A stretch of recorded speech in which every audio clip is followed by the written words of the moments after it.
And the interesting thing about your life is, I mean, you describe yourself as a variety artist, and variety in the UK has gone through this sort of huge crisis in the last 20 years, hasn't it? I mean, you know, it kind of disappeared off mainstream television. I mean, some would argue that perhaps it's starting to come back now. I mean, I hope so. You might suggest that, you know, things like the big TV shows, Britain's Got Talent and X Factor, and things like that, or perhaps variety shows, but in a different form. Yeah, well, yes. I mean, once upon a time, as we all know, I mean, I was very lucky. I came in on the very end of it all, really. So one minute I'd be asked to do Summertime Special, which was I remember Summertime Special. I did three of those. Yeah, I can remember the theme tune. I loved Summertime Special. And, you know, like the Royal Variety, which is still going, of course. I was fortunate enough to do three of those. And, you know, there was lots of programs, like the Generation Game. You have to do all sorts of Celebrity Squares. There was all sorts going on. Pebble Mill at one. No, that was a good one. And then, as you say, it kind of all dwindled away, and that's where the cruise ships come in for me, really.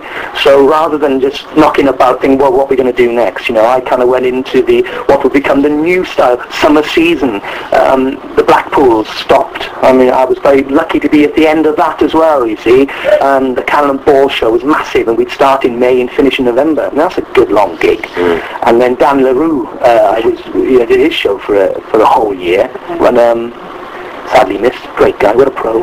Fabulous. No doggy, no Danny, 25 years. And what about people coming into the industry now? I wonder how you would feel, you know, if you were starting over and you were coming into it now. It's a whole different landscape. It is. And having watched Elton John on the telly the other night, I mean, I'm not a massive fan of Elton John, I don't think. I mean, I can't take away his talent, of course you can't. But he did come up with something very, very interesting and very honest when he was talking about X Factor and things like that. He said that, you know, you're queuing up for days. You know, you work, say, as a butcher or whatever, which is a fantastic trade, of course, and you think, well, I could sing a bit. Yeah. Then you're possibly made a fool of on the television, which we all love to watch, apparently. And then, you know, you get put through to boot camp, and then all of a sudden you're in the show, then the file, and then you win it. But then possibly we don't hear of you again. So, you know, and he said, but he's not having a go at those people. What he was saying was the fact that years ago, you wouldn't get a record deal unless you could perform, unless you go up there in that transit van, go up to Newcastle upon Tyne, get stuck, you know, having to change the wheel, you know, learning words on the way, becoming a performer, an entertainer. And that's what I think is missing. There ain't many entertainers left, you know. It's an instant business now, isn't it? You're required to be, people expect to be famous quickly without putting in the apprenticeship, I suppose. Show business is cruel, isn't it? I mean, it is, they call it show business because it is a business and it can be brutal. Yeah, it is. I love the show part. I hate the business part. I really do. I've had a couple of tough years, you know, with, I've worked very hard. I mean, if you look at my diary, I haven't stopped with those cruises, but there's been a few people late paying me, you know, so it's been sort of waiting to be paid. That's the business side. That's horrible, isn't it? So I'm hoping for a better year next year with getting paid on time. That's all I want to do, is get paid on time. So that's another story. Why am I telling you that? But you mentioned the business side. I don't like the business side, but I love the show side of it. But yes, you know, where I'd hate to be starting off now. I'd hate that. I mean, well, the venues aren't there, are they? I mean, all those places you talk about, all the sort of seaside pavilions and all the seaside shows have gone in that sort of huge change that is British tourism. By and large, many of them aren't there in the form they were when you were coming up. No, you're absolutely right, and that's why I think the cruise industry has become massive worldwide, and you see a lot of people now getting onto the cruises. But another thing, and I've got nothing against lookalikes and all that, I think they're very good. Some of them are absolutely fantastic. I know one or two of them. They're just amazing performers, great entertainers, which is a great night's entertainment. But there's a lot of lookalikes going on to cruise ships as well now. Yeah. And I remember I was at a venue once, which will remain nameless. I was the only person on the poster outside of forthcoming attractions. I was the only person who was me.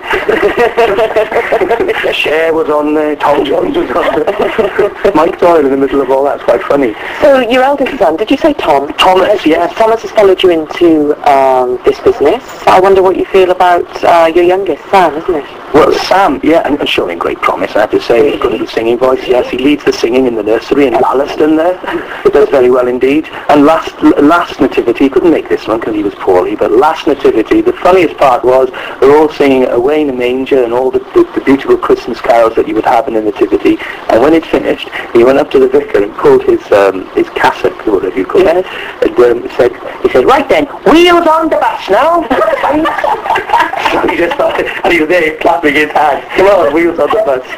So it's interesting. Acorns don't fall far from the tree, do they? And it's interesting, you watching your son come up to the bit. I mean, will you be happy to see him follow in your footsteps? I mean, because a lot of parents in show business try and dissuade their children from going into it. Well, with Tom, you see, from when he was born, he did follow around. He has been to all those pantos. He's never really seen his dad home for Christmas, and now he's up there in Llandudno doing it himself. So it's all he's ever known, really. Yeah. But he doesn't really want to be on the stage. He really wants to be a stage manager. And a prayer has been answered for us. He's been accepted in the Royal Welsh College of Music and Drama. Starts in January the 17th, and he's going to have a course there on stage management. So good for him, That's what he really wants to do. And to be honest with you, you're better off being backstage and being behind the scenes, because you'll always work, won't you? Yeah. And there's no time, you can have a longer career, I suppose, can't you, than you can perhaps absolutely, yeah. What does the new year hold for you? What have you got? Panto runs until January? Yeah, Panto finishes on the 30th of January, where we finish up at the Princess Royal Theatre in Port Talbot, another firm favourite. It's an 800-seater, fab theatre. And of course, Carmarthen Lyric, I can't wait to go there, hometown, and we're in Blackwood at the moment. And then I'm going straight into cruising. I'm going straight to, 3 days after the Panto finishes, I'm off to Cape Town. I'm joining the Queen Mary II, sailing over to Mauritius. I've got one show to do. And then I'm on the Independence of the Seas, and then I'm on the Queen Elizabeth. I'm doing a couple of 6-star cruise ships, the Silver Seas, which would be really hard work, but hey, just do it, isn't it? Just get on and do it. As long as they pay you quickly, it'd be fine. As long as they pay you, Louise, you're absolutely right. If any of these cruise companies are listening worldwide, pay me. It would help. We're going to whip round now in the office, okay, to bail you out, Mike. Appreciate that. The obvious thing to That's do. drink talking, that is. It's a ridiculous outfit, isn't it? Very good. Mike, hey, lovely to see you, and all the very best of luck with Panto, and we wish you every success in the new year. Yeah, fabulous. Thank you, Mike. Have a lovely Christmas. Mike Donald. Bye.